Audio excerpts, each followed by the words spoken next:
Boris Johnson is piling the pressure on German car companies after Brexit by threatening them with a huge loss of the British market to US and Chinese competitors if they don't make rapid moves to introduce competitive electric vehicle. Britain announced earlier this week it is banning the sale of new petrol and diesel cars and vans from 2035 years earlier than initially planned, as part of the Prime Minister's plans for a green revolution to cut emissions to net zero by 2050.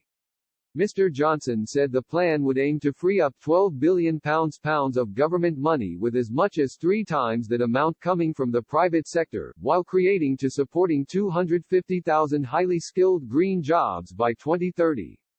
Last year, Britain became the first G7 country to set in law a net zero emission target by 2050, which will require wholesale changes in the way people in the country travel and use energy.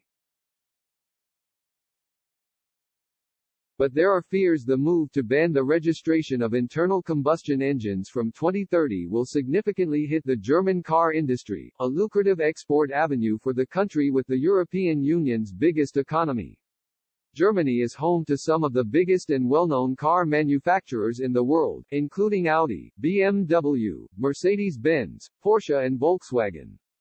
However, with just 6 weeks before the UK finally begins life outside the EU on January 1, 2021, German panic is starting to set in. In an editorial for Welt, Alan Posener, a former edit of the German newspaper Welt, wrote, "Great Britain is pushing ahead and banning the registration of internal combustion engines from 2030. Boris Johnson is putting German automakers under pressure, and exposing years of neglect by the federal government."